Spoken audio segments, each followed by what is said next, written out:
স্বাধীনতা দিবস উপলক্ষে স্মারক ডাকটিকিট উন্মোচন করলেন প্রধানমন্ত্রী। জ্বালানি সংকট মোকাবেলায় বিশেষ বৈঠক।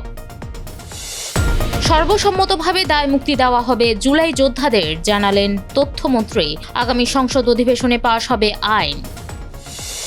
স্বরাষ্ট্রমন্ত্রীর সঙ্গে সুইজারল্যান্ডের রাষ্ট্রদূতের সাক্ষাৎ, বিদেশে পাচার হওয়া অর্থ ফেরাতে সহযোগিতার আশ্বাস। দেশের 18তম অ্যাটর্নি জেনারেল হলেন ব্যারিস্টার রুহুল কুদ্দুস কাজল, আইন মন্ত্রণালয়ের প্রজ্ঞাপন জারি।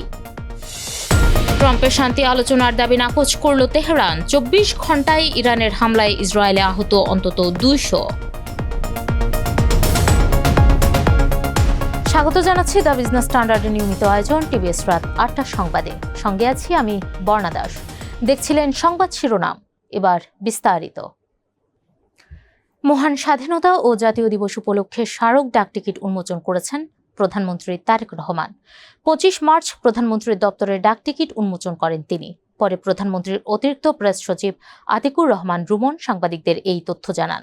তিনি বলেন, প্রধানমন্ত্রী তারেক রহমান সকাল 9টা 2 সচিবালয়ে আসেন। এরপর কিছু দাপ্তরিক কাজ শেষ করে ডাকটিকিট উন্মোচন করেন।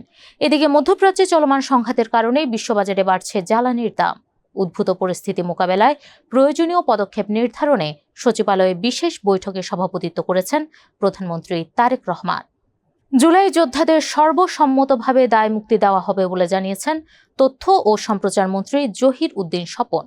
তিনি বলেছেন, আগামী সংসদ অধিবেশনে এই সংক্রান্ত আইন পাশ হবে। 25 মার্চ সরকারের 1 মাস পূর্তি উপলক্ষে সচিবালয়ে প্রেস ব্রিফিংয়ে এই তথ্য জানান মন্ত্রী।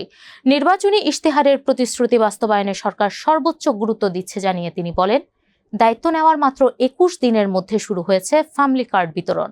দেশে 4 কোটি 10 লাখ পরিবারকে চিহ্নিত করা হয়েছে জানিয়ে মন্ত্রী বলেন, পর্যায়ক্রমে সবাইকে কার্ড দেওয়া হবে।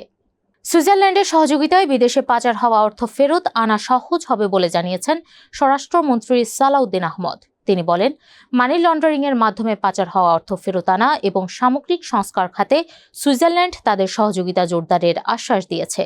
25 মার্চ সচিবালয়ে স্বরাষ্ট্রমন্ত্রী সালাউদ্দিন আহমদের সঙ্গে তার অফিস কক্ষে সাক্ষাৎ করেন বাংলাদেশে নিযুক্ত সুইজারল্যান্ডের রাষ্ট্রদূত রেটো র্যাঙ্গলি। পরে মন্ত্রণালয় থেকে দেওয়া প্রেস বিজ্ঞপ্তিতে জানানো হয় এই তথ্য। বিজ্ঞপ্তিতে বলা হয়, আইনশৃঙ্খলা ও নিরাপত্তা, সন্ত্রাস দমন, পুলিশ ও আর্থিক সংস্কার, ডিজিটাল প্রতারণা প্রতিরোধ, পাচার হওয়া অর্থ ফেরত আনা, পারস্পরিক আইনগত সহায়তা, ব্যবসা বাণিজ্য বৃদ্ধি এবং অন্যান্য স্বার্থ সংশ্লিষ্ট বিষয় নিয়ে বিস্তারিত আলোচনা করেছে দুই দেশ।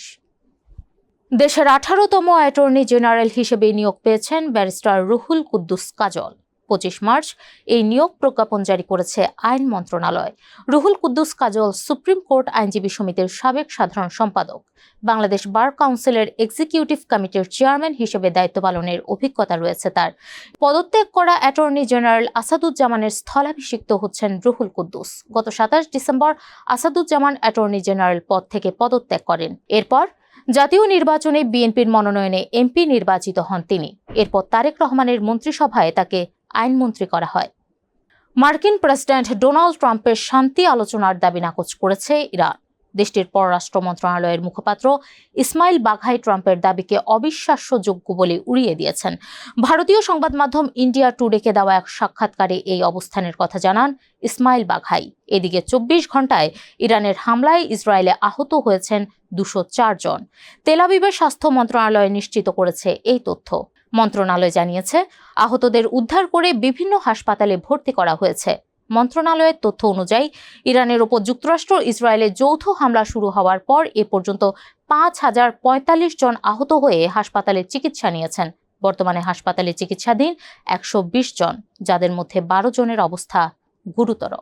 দর্শক, এ ছিল টিভিএস রাত 8টার সংবাদে। এতক্ষণ সাথে থাকার জন্য ধন্যবাদ সবাইকে।